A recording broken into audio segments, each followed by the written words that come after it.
Hello,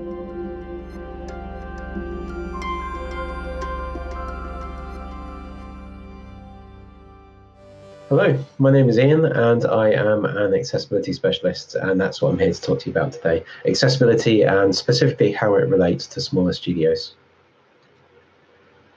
I've got a few different angles on that to cover, but first of all, I'm going to go over a few of the basics about what accessibility is and how it works, just to make sure that we're all on the same page. So, fundamentals. First up, what even is accessibility? So to answer that question, we need to take a step back and look at what disability itself actually is. And I have this chap here to help me explain. If you're looking at this picture, you might be able to have some kind of a guess at what it is that's making this guy disabled.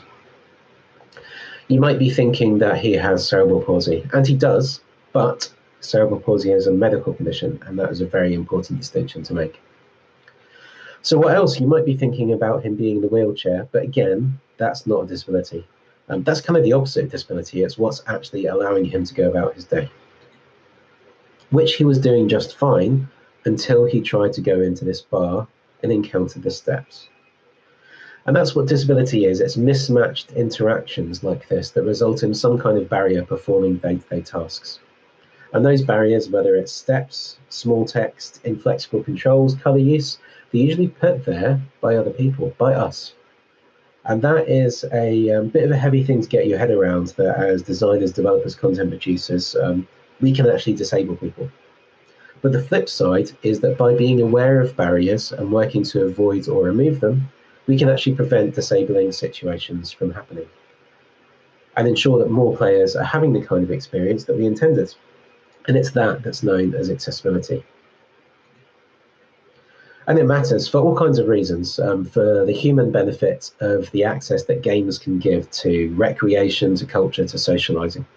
The financial benefit of reaching more players. Disabled people make up at least 20% of your target audience. To keep up with your competitors and also keep up with player expectations. The design inspiration that thinking about different kind of problems can give you, which is something I'm going to talk about a bit more later. The PR value, extra visibility, word of mouth through new loyal fans. And also how it can benefit wide swathes of your players, as designing for a permanent physical impairment like one arm also means you've designed for temporary impairments like a broken arm, situational impairments like holding a baby or holding a beer, and also players just different preferences and levels of experience too. But it can feel intimidating, right? It's hard enough designing a game that works for you, so how do you design for something like this? And the good news is that you don't have to. So if you think back to the guy in the wheelchair earlier, this is a list of medical conditions, which isn't what's important. If you take, for example, Parkinson's and dyspraxia, those are two conditions that have absolutely nothing in common with each other medically, but they both come up against the same barrier of small, fiddly interface elements. If you address that barrier, you've addressed both of those conditions, and you've also addressed a whole swathe of other motor and vision related conditions too. So it's really not about the condition and the person, it's about our designs and how those designs can be more successful. So at a high level, it boils down to a few core groups. So barriers relating to people's ability to see, to hear, to take in, process, and action information, and also manipulate controls. And speech too, although that doesn't really come up unless you're making something that has player-to-player communication. So even if you just spend a few minutes early in development thinking about what kind of barriers your game presents to each of these groups, you'll be able to make a big difference. Sometimes through the design choices that you make, sometimes through communicating information in more than one way, like a symbol as well as color, or subtitles as well as speech. And sometimes through flexibility, like giving people a choice of controls. Some of the barriers in your game will be intentional and an essential part of what gives the experience value, and that's fine. It's figuring out which barriers are unnecessary that is how we make accessible experiences, and that's what we're digging into today. So, how does this fit in for you? Where do indies sit in all this? The Last of Us 2 is an example of where the industry is currently at. It has a vast swathe of accommodations, including being the first AAA designed from the ground up to be completely playable by people who are completely blind. But they are a big AAA with vast resources. How can someone with a tiny budget possibly compete? It can be pretty tough seeing the industry changing, feeling those player expectations shifting, but feeling like it's something that just isn't achievable for you. So here are a few other games that are way up there at the top of the industry. Sequence Storm, in particular, by far surpasses The Last of Us 2. And Hyperdot's accessibility efforts made them a finalist at the Game Awards. I would very strongly recommend checking out these three games. Even if you aren't matching everything that they've achieved, there's still a lot to learn from and be inspired by. And even the smallest tweaks can sometimes make a tremendous difference to your player's experience. These three games are all very different from each other, but they have something in common. They were all developed by solely indie developers, each made by one person. And this isn't unusual either. Indies have always been at the forefront of accessibility with games like Terraformers from 2006, VVV from 2010, Shoot One Up also from 2010. And again, these were all made by solo indies. Pioneering games like these are still ahead of most AAAs today, and AAAs have only really started getting properly involved in the past few years. So the idea that it's out of reach for smaller studios really is a myth. And being an indie even actually has some distinct advantages. There are some common misconceptions around accessibility, usually some combination of these. And all of this is demonstrably false. They are misconceptions. So if considered early enough in development, there is a great deal that can be done for relatively little effort. And rather than diluting anything down, it just means ensuring that your vision is kept intact for as many players as possible, including the over 20% of gamers who experience some kind of disability. And these misconceptions can be a huge barrier at AAAs because there are so many people that need to be convinced in order to do anything. But smaller companies don't have that problem. So the smaller you are, the less people need to be convinced, right? If you want to do something, you can just do it. And you can do it quickly. When Legend of Grimrock was in development, a gamer emailed asking for some on-screen mouse controls because he was physically unable to use a keyboard or a controller. And as you can see on the right, they implemented it. So within hours of this gamer's email, the team had already replied saying the feature was now in the game. And that kind of responsiveness, that kind of direct personal community engagement, those are things that AAAs can really only dream of.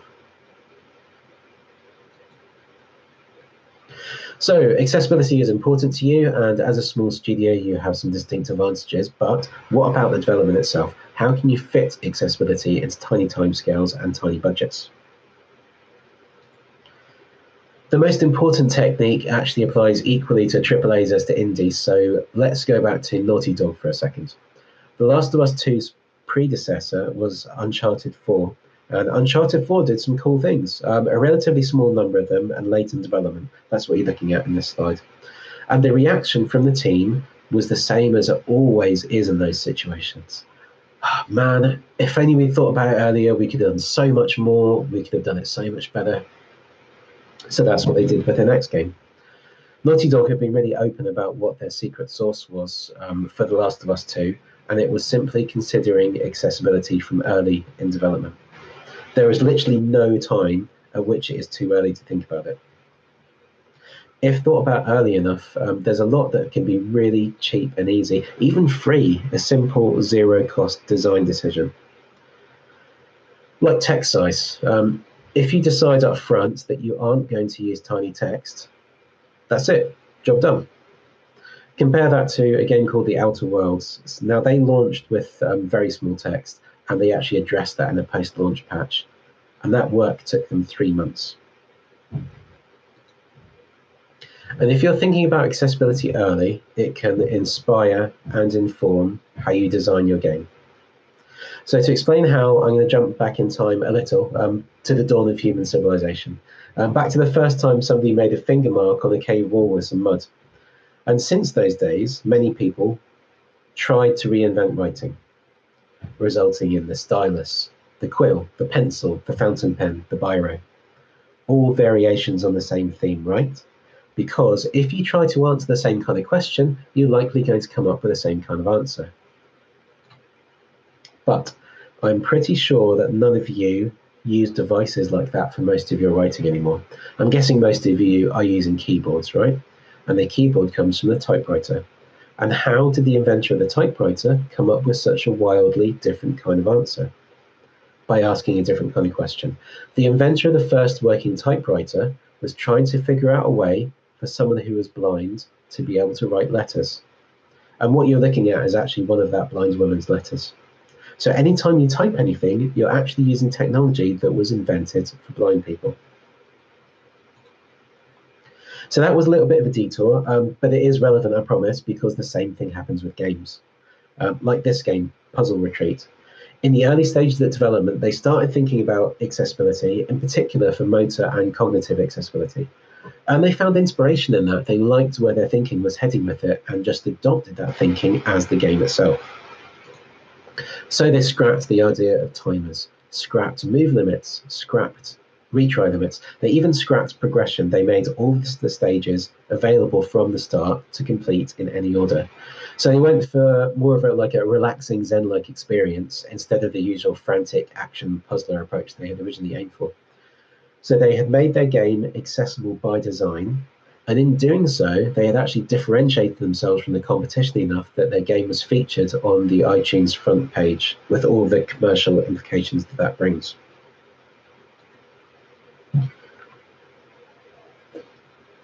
So, what to consider? Well, what's appropriate for your game is something you'll need to figure out for yourself, as it's dependent on the kind of barriers that your game includes, and also on what your personal vision is for the kind of challenge your game should present. But there are a few core basics to try to hit across all games. And these 5 you're looking at here are the most commonly complained about accessibility issues. That's not the same thing as most important for a whole bunch of reasons, but if you can nail these and nail them efficiently, then you'll be getting good bang for your buck, solving issues that have a significant impact on the experience of significant numbers of players. First, text size. This is by far the most common accessibility complaint.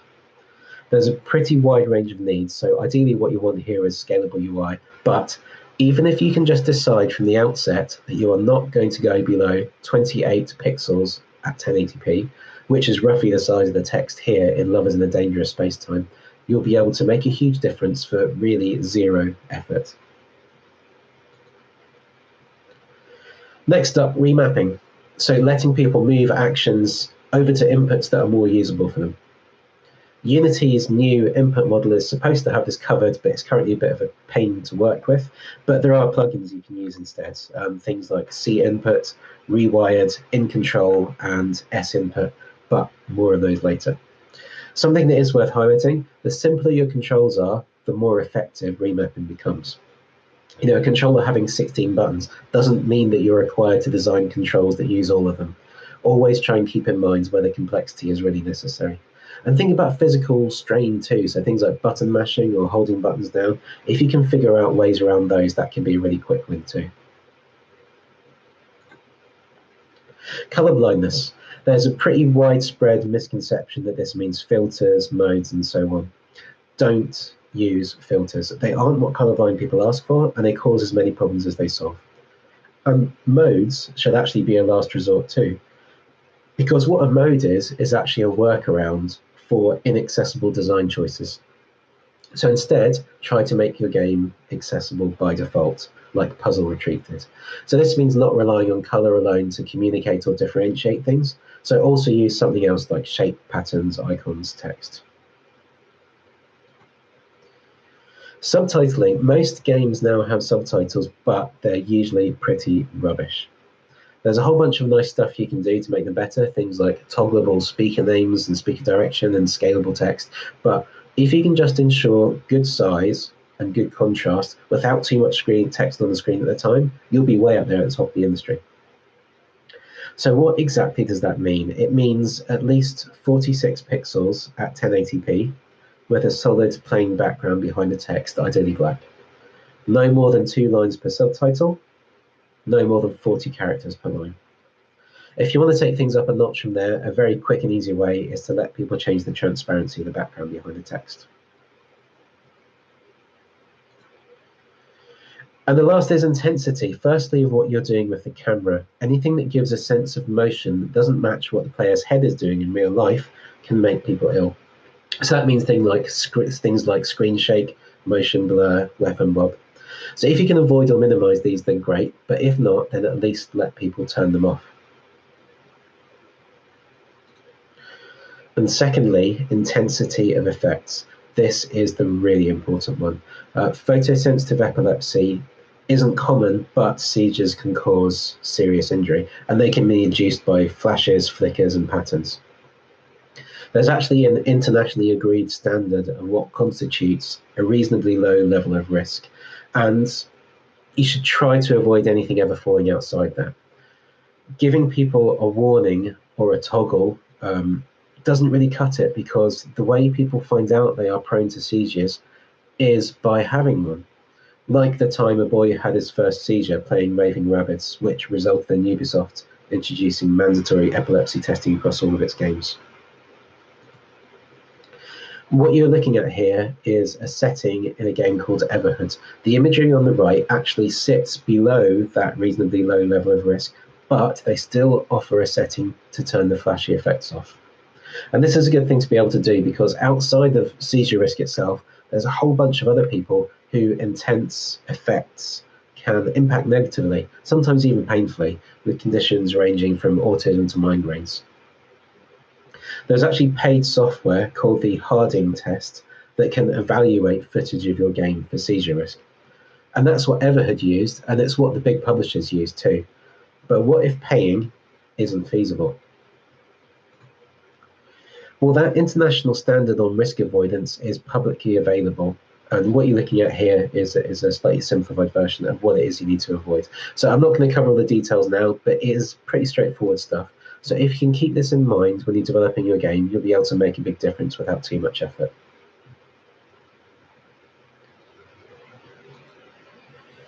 So hopefully you can see that nailing the basics isn't too hard, and even just covering these will put you in a really good position, because it's still pretty rare for any developer to nail them all.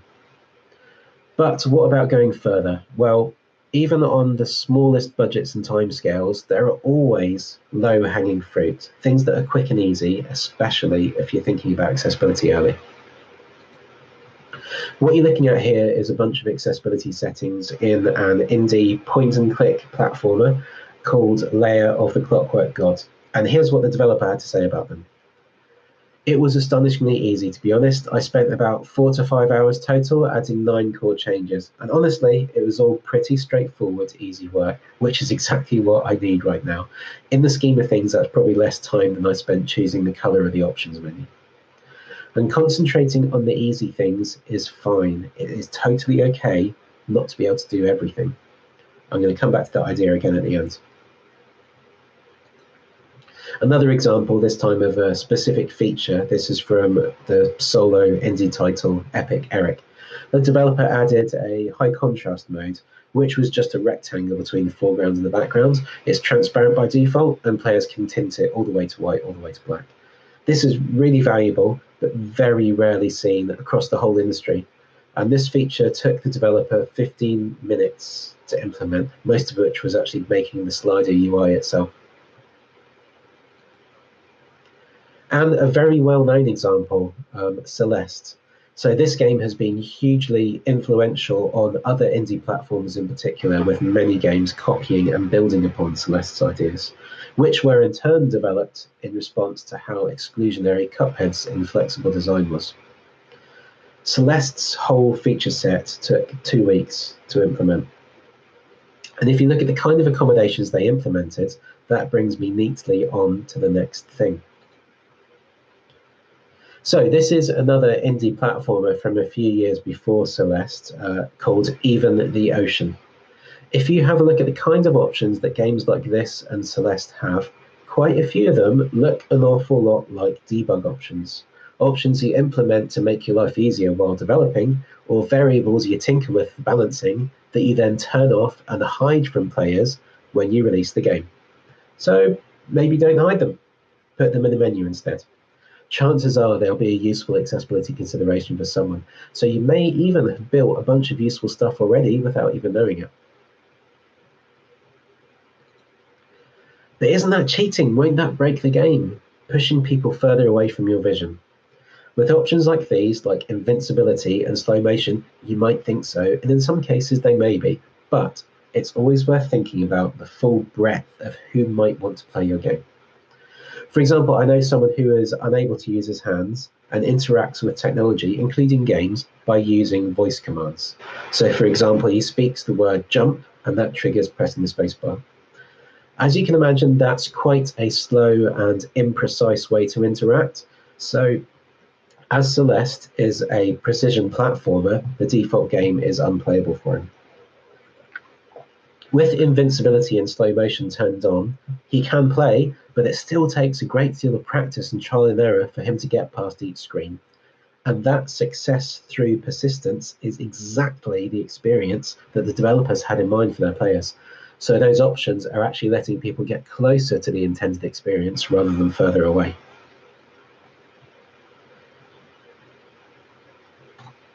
And that's something really important to keep in mind, that difficulty is relative, the product of someone's capabilities versus the barriers in the game. So if you have a specific level of challenge in mind for your players, you need to find some kind of a way to accommodate human variance. And learn from other people too.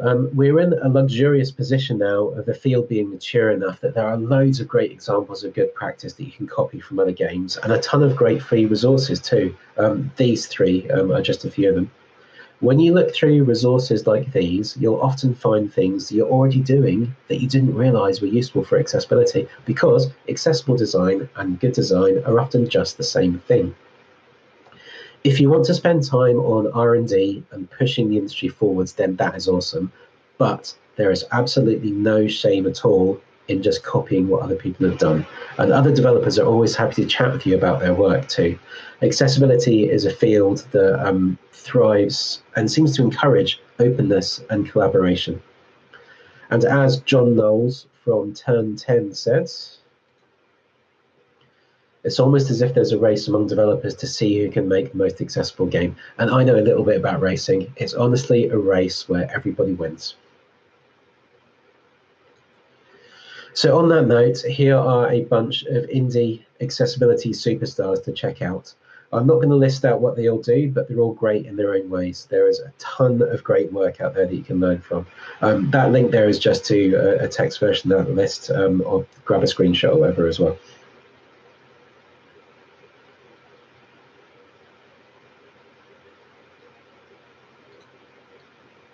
The last three sections are pretty quick fire. So firstly, tools. By tools, I mean third-party and middleware solutions. There are some bits of external software that you can use to help you identify things like contrast and colorblind issues. And there are a bunch of plugins available to take care of some of the heavy lifting of feature development, predominantly for Unity, but also some for Unreal as well. They cover things like remapping, like I mentioned before, and subtitling, right through to making interfaces and gameplay accessible to blind gamers. So if you scroll down to the bottom of this page, there is a handy list there. And this kind of middleware help is only going to increase in the future. For example, Unity recently hired a dedicated accessibility team with two goals. Firstly, to improve accessibility of the editor itself for disabled developers, and secondly, to build tools to help developers make their games more accessible. And Unity want your input. So if you have ideas on either of those two things, please get in touch with them. And player input. Nothing about us without us. This is a very well-known saying in the disability community, and it is very important. It's easy to make incorrect assumptions about what people need, or misinterpret guidelines, or even just miss niggly little things that actually cancel out your work. So working directly with the audience is invaluable. And it's easy to do if you have a dedicated user research team with a decent budget behind them, right? But what if you don't? There's still a load of easy ways to get player feedback. So things like asking for input through social media callouts, beta questionnaires, asking on forums on your Discord, through engaging with fans during early access and crowdfunding, even actually asking in-game, like the accessibility feedback button in Candy Crush here.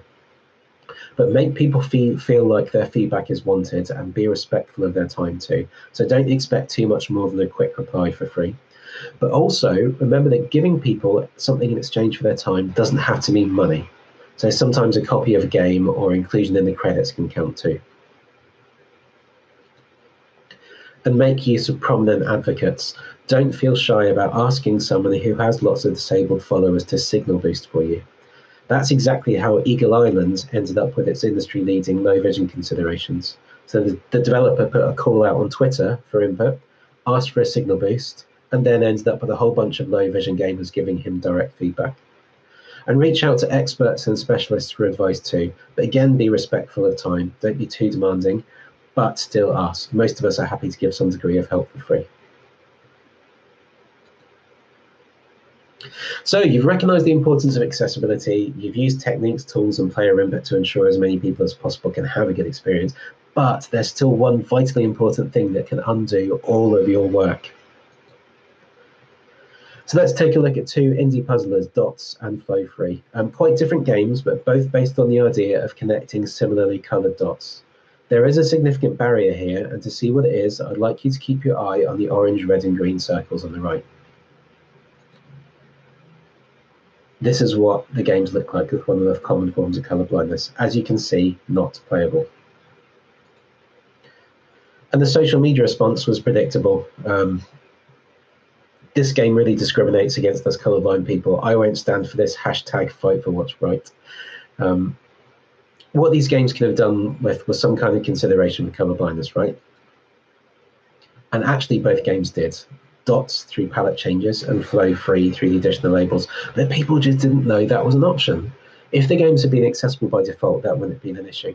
But if you're implementing any kind of a setting, you can't just put it in a menu and assume that everyone who needs it will find it and use it. So make sure you tell people about what you've done. This could be part of your trailer, like in Legacy of the Elder Star. It could be within the game, like the loading screen, hence here about colorblindness. Or like how the pause screen is used in Lair of the Clockwork God. Or something as simple and cheap as a bullet point in a feature listing in a storefront or in a press kit. That's what indie platform puzzler did, Hue did. And people noticed, not just players, but reviewers too. All of the top scoring reviews on Metacritic were reviews that talked about the game's colorblind mode. And the quote on the top review that you can see there was about the colorblind mode. And the game made it into green by 1 point. The devs are absolutely certain that without that simple bullet point in their press kit, they would not have made it into green, with all the critical and commercial implications that go along with that. And one last thought to leave you with, and it's an important one: don't sweat it. There is no fixed bar for you to hit or miss. Instead, look at accessibility as an optimization process. So as with any kind of optimization, it isn't an all or nothing thing. There's always more that could be done, but every little bit you're able to do, every low-hanging fruit you're able to reach, simply means that more people are able to have the kind of experience that you're hoping for.